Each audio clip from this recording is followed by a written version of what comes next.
see a mistake, you immediately can just click on Click. it, fix it. And Yeah. I was just like, oh my god, there's like 5,000 of these things and I can't fix it. It's the worst. Okay, go ahead and start. All right. Hello. Hi. We got seats If I over get here. my brain adjusted. We can even see you guys. Yeah, it's hard for us to see you. I'm gonna say hi to video people. I'm trying to think where we're gonna start this week. It's been like 2 weeks since we've seen you all because Like 3, because Snow, yeah. snow. Yeah, I suppose 3. So let's start. T-shirts are supposed to have been delivered today. I just checked around 3 and they had not been delivered yet. But they're supposed to be in today, so we will have them next week. I'm gonna let's see. So we'll have those delivered out next week. The newsroom is about to get completely adjusted. I think we're like this close to it happening. We personally, the Daily Runner, spent money on stuff that will be here by the end of this week, and hopefully we'll have installed by next Tuesday, so you'll see it. But we got cutouts, so the news desk behind you is gonna get a new front face, so it'll say Daily Runner, and then there'll be a video banner in the window back there, so that will become an anchor desk for us, so we can do news updates, and anytime we put out like a message, like a couple weeks ago, well, for example, our website's down, anytime we put out like a kind of a notice, that's gonna be more of our area, and this area here is going to, these desks are gonna get moved away, and behind us will be a media backdrop, which is if you ever go to a red carpet and you see what they stand in front of and take pictures with their logo on the back, that's going to be behind us. So and then this space will be open for Daily Runner full time. So if you guys have interviews to conduct, or if we're going to do a podcast or a special video or anything, anytime we do something like that, we'll come here to do it. So we're moving forward with all of that. If you've noticed, before the website went down, we've pretty much pushed everything to video, and everything we're doing is getting done via video now. We're just going to keep digging deeper into that. Regarding the website, actually one last video announcement for everybody here and for my people online. If you're interested in doing video, in helping with video, whether it be video editing or being on-air talent, I need an email or a call or something within the next week. We've got to lock some of that down because we have video packages that we need to have done by mid-March. So if you're interested in submitting something or anything like that, email me at dylajoh@regent.edu. Okay. Regarding our website, for those of you who haven't noticed, hopefully you've all noticed, the website's been down since Friday afternoon. It was up Friday morning, but it was down Friday afternoon. We're not exactly sure what happened. 1&1 is our service provider. It dropped us, and the domain name got locked due to the snow, the Super Bowl, and another snowstorm, and the weekend, and 1,000 other things. Monday they said 24 to 48 hours, so we're hoping within the next 24 hours from right now, the website should be back up and running. Once we have access to it again, it'll take a few days to assess if we lost any material and to get us moving again. But once we have access to it, we should be able to start publishing immediately. And you guys should be able to log back in and everything. We're not sure, like I said, I'm not sure what happened. We're hoping it's back up. Should be back up within the next 24 hours. We talked to them every day this week. I've come in at 10 o'clock and called them and spent 20 minutes on their waiting list. And every day they say the same thing. We should have back up and running. So, should be back up tomorrow at the very latest, and we should be ready to get publishing again. With that in mind, I don't think there's anything else. Let me just go through this quick. Make sure there's nothing. We're going to be doing a conference in March, at the end of March. So if you're interested in doing interviews, or what else were we going to do? Attending it? I think whatever we submit already has to have been published. Yeah. Pretty sure. Oh no, I'm talking about the conference we're having here at school. Oh. Yes, if you want to do interviews with, Where essentially the conference is going to be held over in the government building, and we're going to have a little kind of like interview Daily Runner lounge area where some of the speakers come through and we interview some of the people who, like some of the attendees. So we'll need a couple people there to interview and, on video, and another or two to interview for written content. and to attend, because it's Yeah. a media ethics conference, so they're going to have people from NSA, people from different, press organizations coming to talk about media ethics, so it's going to be interesting. Yeah. So, and then the other thing she was talking about is we are submitting the website, the Facebook, and something else to a New York City Homepage or something. the homepage to the New York City College Media Conference. So if we win there, it'll be something for you guys to add to your resume. Daily Runner is a winning blah blah blah. Okay, I think that's all the business. I'm winning blah blah blah. Oh, winning blah blah I blah. want to be the winning blah, blah, blah. Yeah. Chelsea has, I think, is going to try pulling our 30-minute lesson thing. Yeah, it's probably not going to take that long. Hopefully not. Okay. 2 weeks ago, I wanted to do this, so hopefully I can remember what we were going to talk about. Yeah, I wrote that. Yeah, no. What was that? Okay. So if you checked your email like 2 weeks ago when I sent this out, you got a couple of articles that I wanted to go over for how we're going to improve our online content, which since we are a website, it's all online content.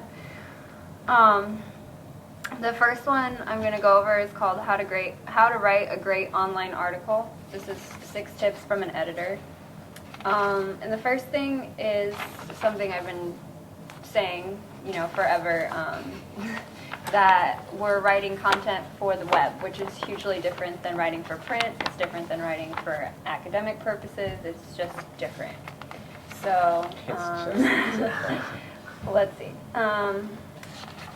The first item is to start with a great hook, and that's going to be your headline. Some examples that this author has is how to get smarter about pricing, myths of professional services, things that are good hooks that draw people in to read the article. It's really important because online, you don't get as much mercy as you do if you write for a newspaper. You might be able to get away with a boring headline in a newspaper, but if somebody's scrolling through content online and they don't like your headline, they're not going to read your article at all. So, And that's not an exaggeration. yeah, I know because I do it. Yeah. Readers want to know that if they're going to spend time reading your work, it better be worth it. As much as I love creative titles, they historically lose out to simple, more straightforward ones, which is important to note because you can come up with a funny limerick or alliteration or something like that that you think is really cool, but if it doesn't get to the point of what your article is going to be about, nobody is really going to care. The best titles express exactly what the reader is going to take away from your article. So 5 reasons I don't like working with Josh would outline exactly what that article is going to be about. 30 reasons. 30 reasons, whatever. Bye guys. Bye. Okay, the second point is cut to the chase. There's no need to warm up your readers for online content. One of the most common mistakes professionals make when writing an article is they think they need to build up to something great. That just isn't really what people are looking for when they're reading something online. They want you to get right to your point, or they're going to go somewhere else where they can get right to their point. That kind of ties in with this other article that talks about scanners. Yeah, scanners. Not 79% of web users scan rather than read when they're on the web. So they're not, necessarily. In some cases, if you write a literary blog or something like that, maybe they're reading, but for a lot of this, for news, for, updates on technology, things like that, people aren't reading your interesting... I'm a big scanner. Yeah, we know. So, on the web, people are in search of information. If you don't find it on the page you're visiting, you usually click away and you look somewhere else for it because we're impatient when we're online and we want it immediately. So if your article doesn't really cut to the chase, it's going to lose 80% of its readers. The next point is know your ABCs and 1, 2, 3s. That's just, he's just talking about making your article web friendly. It's kind of the same thing. Chunk out your article into short, direct paragraphs. This is important because, you know, in a newspaper you have what they call white space or whatever, so they break it up for you there. That's traditionally how it's been, but online you kind of have to do that for yourself, you know, format it in a way that it's not all big hunk of text. Yeah, I can talk. A good rule of thumb is after 4 lines, you should start a new paragraph. That's pretty basic. Like, even if you have something really, like a big point, make it its own line. Like, that's fine.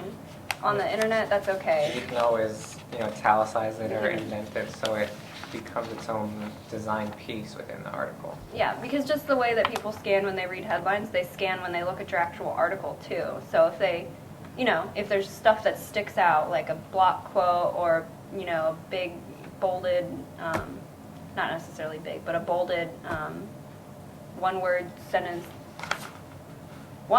line, that kind of explains what the point of your article is, you know. It's kind of like having a second headline there to help you pull the reader in. And this point 4 says don't be vanilla if you're really rocky road. That just kind of means, like, don't use the thesaurus when you're writing. Don't talk in technical jargon. Don't use the thesaurus. Oh my gosh. I use the thesaurus all the freaking time. Siri, what's another word for it? Yeah. Err on the side of simplistic language than unintelligible. You know, if you're writing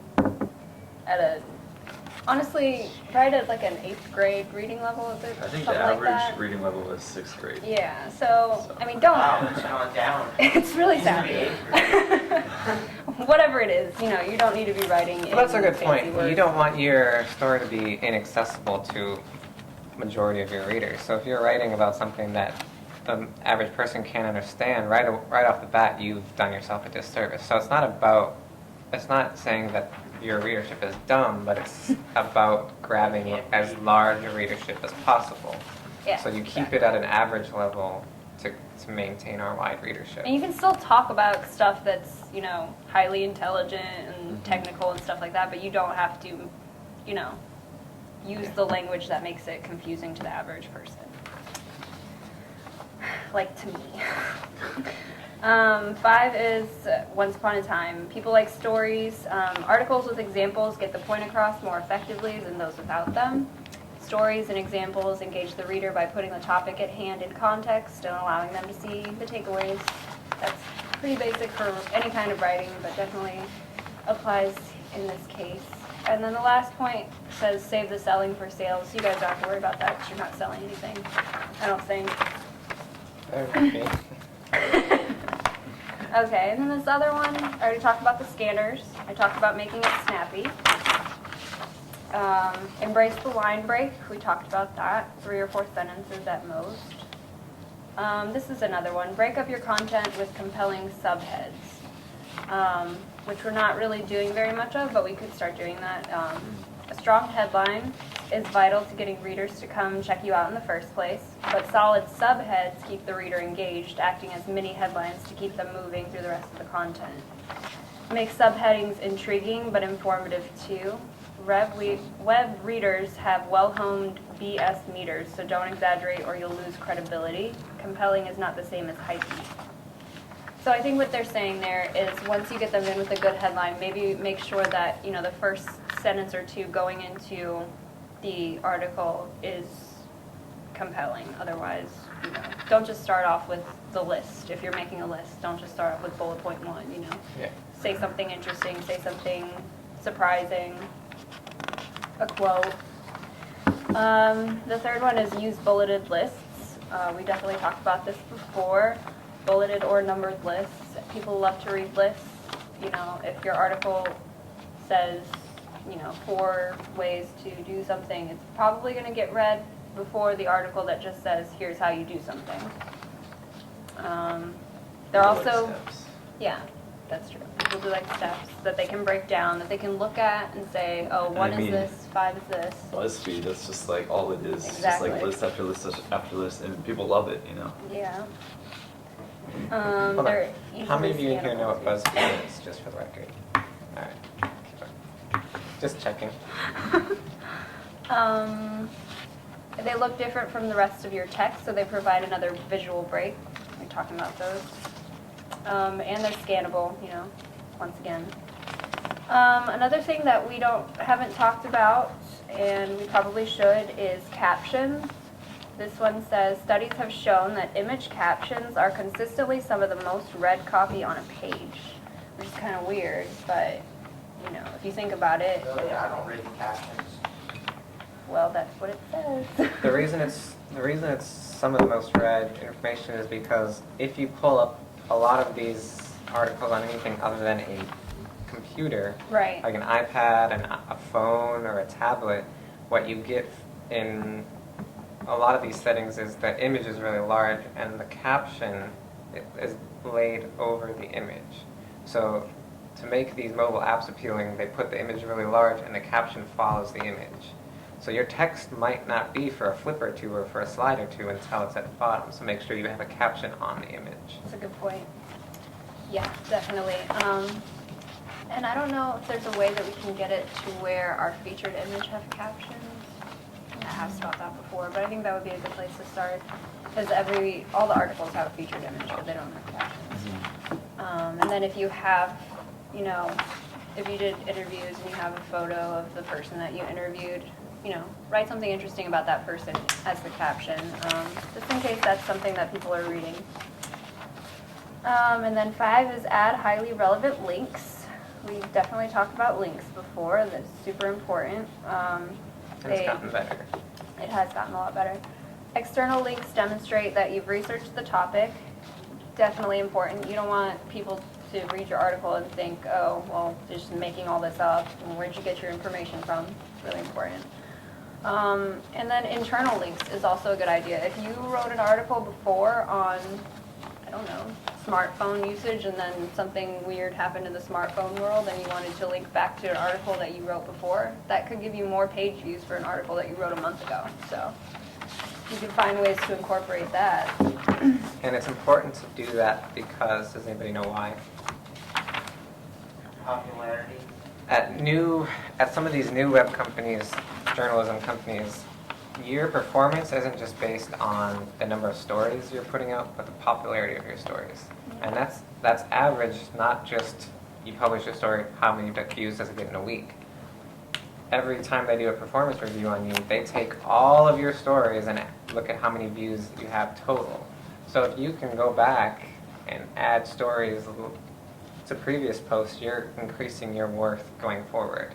So if you want a better salary, if you want to not get fired, all these types of things, anytime you can link back to something you've already talked about, not only does it make you an authority on the subject, it increases your performance in the company. And that's something, so if you start building those skills now, that's something that would be helpful. Definitely. 6 says use strategic formatting. Add emphasis to your copy by bolding important concepts. We haven't been doing much of that, but I wouldn't mind seeing some of that. I think it would spruce it up a little bit.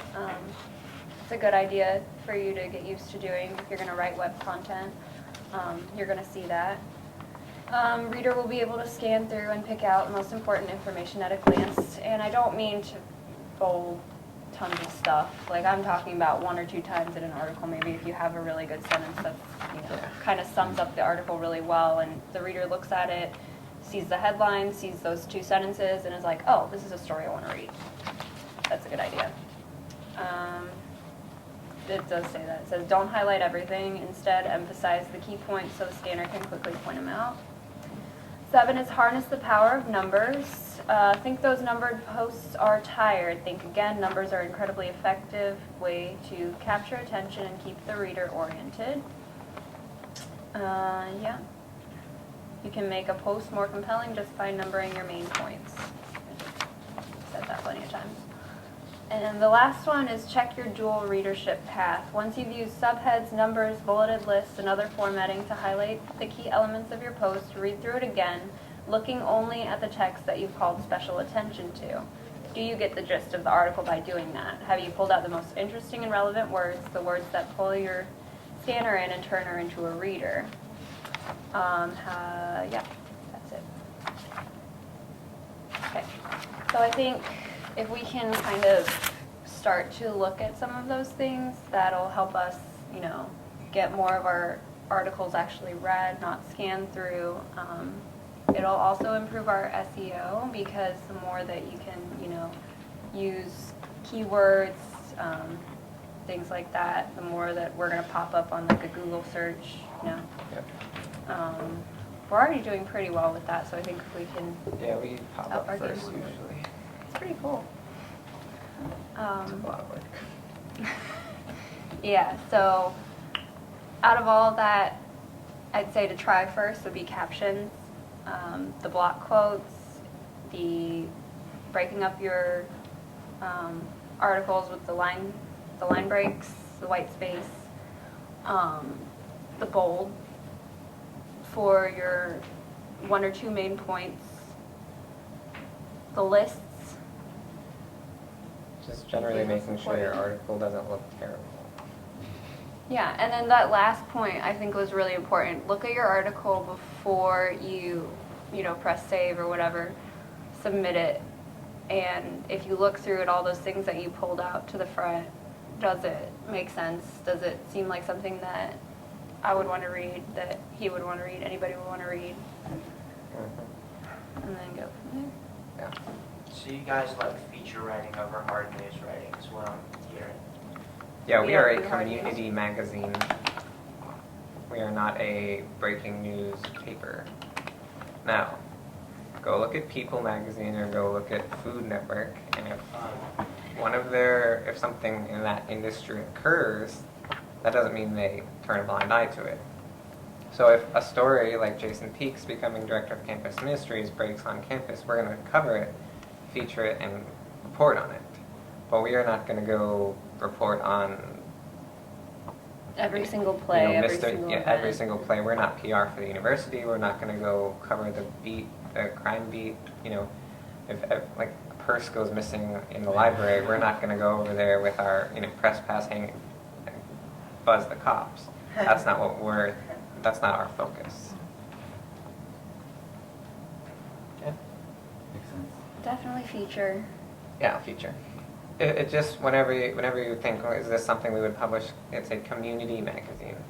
And if you think about it, when you guys get jobs, unless you're writing for a newspaper or you're reporting for a TV station, then you're most likely going to be writing stuff like this. Like if you're working for PR for someone, you're going to be writing blog posts, you're going to be writing press You're going to releases. be on video, so get used to it and get better at it. True. But yeah, I mean, I've been working for a magazine for a few months, and I haven't written anything that wasn't, you know, featurey. And so that's it. It's a professional That's it. environment. It's actually going to train you to do what you're, going into the industry to do. I hope so. Shocking. All right, let's talk schedule and get you guys out of here. So it's late and I'm tired. Oh, Autumn is set to attend a conference, the Reagan, Okay, Autumn's doing Reagan. and she needs the interview information. Okay. For online people, you guys can, I'm probably going to break the video here, so this is the end of the meeting. As always, be sure to watch for the follow-up email, which usually comes tomorrow sometime. Get back to us within 24 hours after getting that email. Tell us what you're planning on writing for the week. And that should be it. So, okay. Sorry, I have to do the breaks. I know we're going to cut the feed. Okay, so Remember your Autumn's... face? You can cut it now. Yeah. Autumn's doing Reagan. So you're gonna go to the event? Okay. I may go. You for might a need little to bit. do a phone interview still for that. Huh? I do. Yeah. What if she can't do it? Do you wanna do a phone interview with the dean? I can, what type of question? I have no idea. I just set these things up, remember? I'm going to forward the information to Chelsea and you talk to Chelsea about it afterwards. Okay. If I can find the email. I have gotten like, this room really needs to get finished because I'm tired of all these Emails. Yeah. Yeah. In case you guys think I'm joking about this room,